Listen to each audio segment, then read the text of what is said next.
What's up, guys? This is Kyurem from the Trinity of Lift, and today I bring you guys a Dark World deck profile.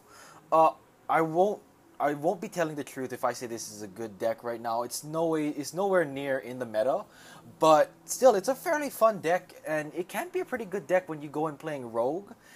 Frankly, I've been playing this deck.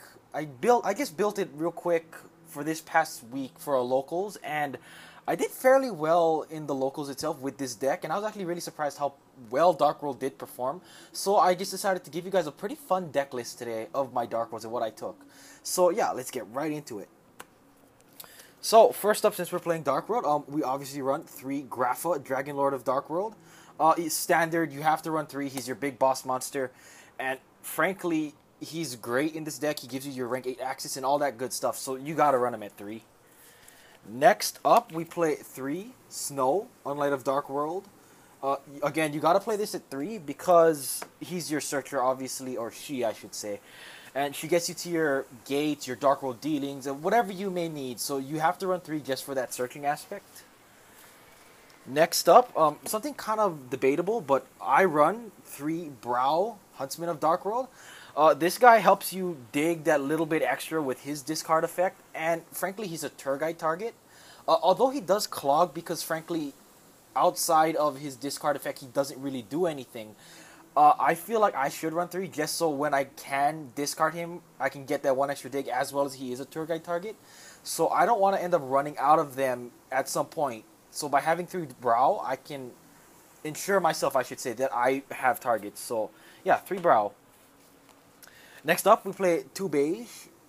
Beige is really kind of a slow card, but he does help you with your rank 4 plays in the deck, but just because his effect is only to Spectre Summon himself, and outside of that, he doesn't really do much, I feel like only running 2 is just enough, because at times, he will kind of dead drop, because he'll be a little too slow for what you might want to do. So I just run 2 for now, and it's been working pretty good. So that's it for the Dark World monsters of the deck, and then for the non-Dark Worlds, we do play 2 Tour Guide of the Underworld. You gotta run this at... I feel like 2 is a good number, mainly because 3 I feel is gonna clog a little bit because, frankly, your rank 3s aren't essential in the deck, but they kind of help synergize a little bit with the deck and how it interacts with stuff with Levier. So having the tour guide for those easy rank 3s is pretty good, and frankly, I don't think I ever will need the 3rd. I just feel 2 is fine. Next up, we do play 2 Fabled Raven. This gives us some tuning in the deck, so it allows us to go into Synchros, as well as I would probably say it's one of my bigger power cards of the deck. Allowing yourself to basically discard as many Dark World monsters from your hand as you want and getting all their effects is very helpful, as well as since it helps his level get manipulated to whatever level you might need to make whatever Synchro you might want. It's also very good and synergizes very well with the deck. And then for the last 2 monsters, we do play 1 Trance Archfiend for another discard outlet. And then finally, we play the 1 Dark Arm Dragon because, frankly, we have enough graveyard manipulation where we can run it. So, frankly, if you can run Dark Arm, why wouldn't you? So that's it for the monsters. Next up, for the spells, we start off with 3 Gates of the Dark World. We have to run this at 3. It's your main field spell. It's your big field spell. It helps you keep your draw power going, as well as it helps you get your Dark World effects. So, frankly, you should run this always at 3. Next up, because this is Dark World yet again, we do play 3 Dark World Dealings, another card that helps get you through your deck with its draw power, as well as it helps you get your Dark World effects. So, we play 3 of that. Then we play 3 Upstart Goblin, just because 37 card deck, we want to keep seeing our cards when we want them, so having that consistency is always helpful. Next up, we play 2 MST. Frankly, that's all I found room for. I know, and on top of that, there's not a lot of decks that run multiple back row nowadays, like with Burning Abyss and Shadow, they don't run much anymore. So frankly, I never missed the 3rd MST, and if ever really did need it for maybe a Satellar Knight matchup or whatnot, I would side in the 3rd. So, but frankly, for now, 2 is what I would main. Next up for the last ones, it's just the rest is just 1 of. So we play 1 Allure for more draw power.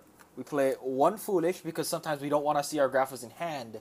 So dumping them to grave to easily summon them back is pretty good. We play the 1 Book because Book is a great card. We play the 1 Snatch Steal because it's again a great card. And since we have Fabled Raven as our tuner in the deck, whatever you might ever steal with Snatch Steal usually can be used either as a synchro material or maybe even as an overlay unit, whatever the situation is. And then finally we play the one Raigeki because, well, Raigeki is a great card in general, and again, Darko can put on damage on the board pretty quick, so having the Raigeki to help push for those damage is pretty good. So that's it for the spells. Next up for the traps, we start off with 3 Reckless Greed. Because Gates gives us a draw essentially almost every turn, we really don't necessarily need our draw phase, so having Reckless Greed to help dig for those 2 extra cards can really help because it might get you to some of your power plays or whatnot. And again, you don't really need your draw phase every turn because we basically have a built-in draw phase in the form of Gates. So yeah, 3 Reckless Greed. Then we play the 1 Dark Smog for another discard outlet, and having basically a permanent Rhapsody, kind of Rhapsody and Berserk on field, and that can be activated during either player's turn is kind of helpful because it's a pretty cool interaction now since a lot of things work out of grave, and if anything like maybe gets revived with a Falco or is going to get floated by a Dante, you can actually chain Dark Smog, banish their target, and then their effect technically doesn't resolve. So it's pretty helpful in the sense that it kind of stops decks from floating. Next up, we play 1 Eradicator Epidemic Virus. Frankly, I like to play this card sort of like how I like to play Denko Seka in Shadows. I personally like to tribute Graphos and call traps, so I personally don't have to ever worry about them. And it kind of helps me go off in a safer standpoint because I know Eradicator is in effect. And also, frankly, it's also pretty helpful in things like the Shadow matchup or whatnot when they are very heavily reliant on spells. So calling spells is also pretty good because then you can basically stop opponents from doing their big plays. So yeah, 1 Eradicator. You don't want to have more than 1 because it clogs. And then finally for the last one, we play 1 Compulse and 1 Bottomless. I don't play Solemn, frankly, because I feel it isn't as good of a card anymore. Because frankly, just how quick games can be nowadays, I don't want to end up paying more life points than I really have to get cards. And basically, Solemn does not advance the game state enough, in my opinion. Well, I would warrant a card select in my deck for it, so that's why I don't run it. And also, I'll get into why you guys didn't see any skill drains in the main deck. I'll get into that in a sec in the extra. So yeah, for the extra deck, we play the 1 Felgrand because Felgrand is probably the best rank 8 out there as of right now. And if you can run rank 8s, you should run a Felgrand. Then, for the last rank 8, we play 1 number 107 Tachyon.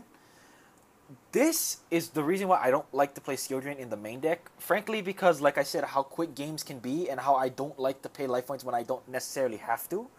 I'd rather have a summonable Skill Drain-esque kind of card that I can basically control and I don't get any real negatives to it, rather than have to keep paying that 1,000 and then maybe give my opponents benefits. Like, frankly, it's a big meta call for me.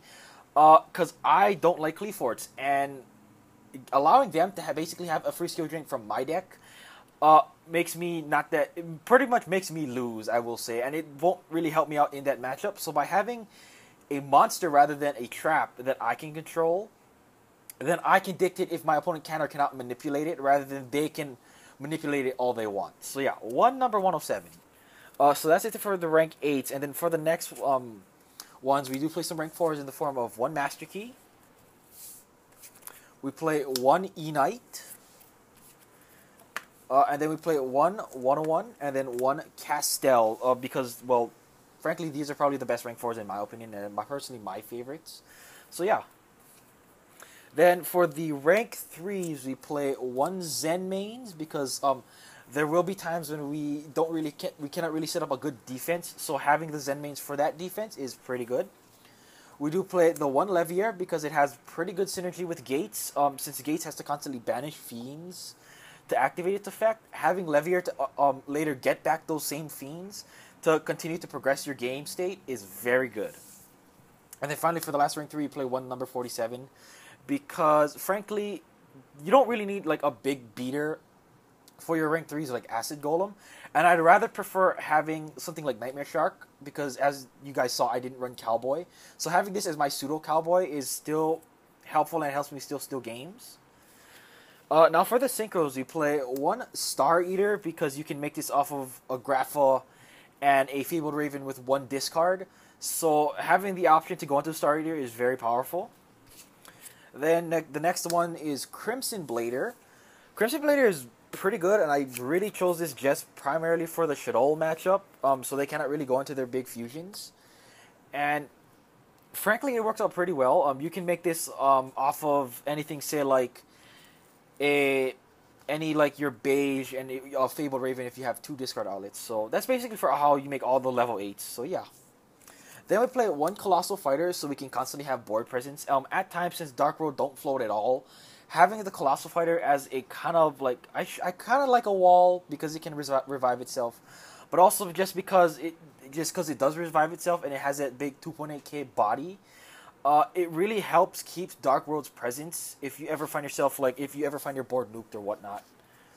And then speaking of board nuking, we have something to counter that actually. We have 1 Stardust Dragon, again, just to prevent that destruction effects and whatnot. We play 1 Thought Ruler Archfiend. This I chose primarily because, again, like how I said many times, games don't last that long, and having access to basic kind of like life point regen is helpful in the long run, so you don't get OTK'd or you don't get sacked pretty much. So that's why I have the Thought Ruler in here. And then finally for the last synchro, we do play the 1 Rose Dragon because, well, when we have to, we like to nuke boards. So yeah, guys, that was my Dark World deck profile. Please tell me what you guys think in the comment section down below. I am Kyurem from the Trinity of Lift, and I'll see you guys later. Peace.